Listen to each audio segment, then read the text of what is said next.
Episode 4, Viridian, let's go!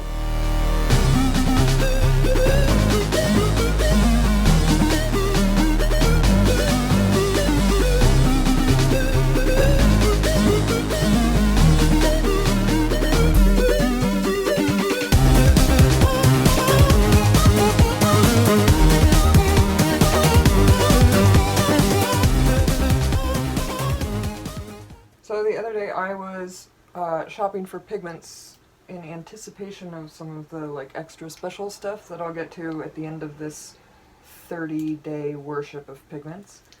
But I was like, maybe I should buy chromium oxide. I've always wanted to buy chromium oxide. Well, I looked in my little book here, and it turns out I've always had chromium oxide. It's just a slightly more hydrogenated version of it. So this is Viridian. In terms of greens, it is the only, I think it's synthetic, but it's inorganic. Whereas all the other greens are like lakes, more or less. Or super synthetic, like phthalo. You see phthalo cyanine on any label, and don't buy it. I'm sorry for all the phthalo lovers out there. Phthalo's tinting strength is just out of this world. But chromium oxide green and Viridian are basically the same thing. They are both processed synthetic inorganics. So is cobalt green. Everything else is a lake. Green gold. Oh! I just learned something. Phthalos are lakes!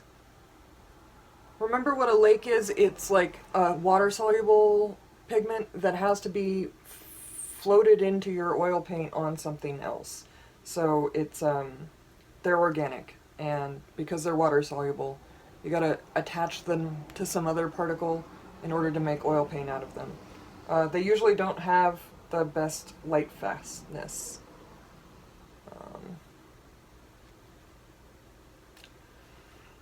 I don't know. I don't really think about light fastness that much. It seems a little...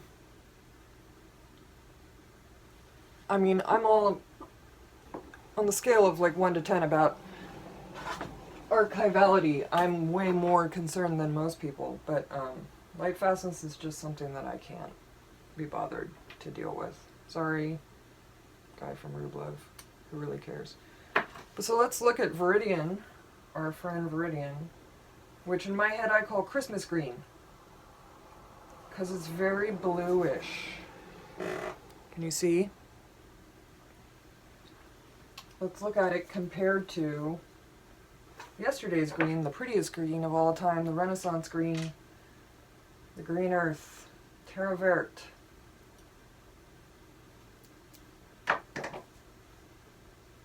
Oh, it's so much prettier.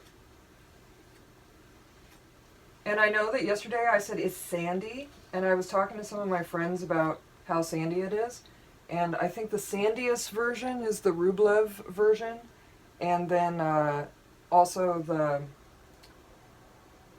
the Holbein apparently is a little sandy, but the Old Holland kind, it's not that bad. I mean, you can kind of tell that it feels different than your other paints, but when I used to use the Rublev, oh my god, it wouldn't even play well with my mixtures. Okay, so check that out. This is such a prettier green. This is such an ugly blue green. I don't know. I use Viridian, but if I wasn't so lazy, I would just make a nicer green or use my green earth. Some of the best greens that you can make, in my opinion, are ivory black and cadmium yellow. And I also really like cerulean and lead tin yellow light.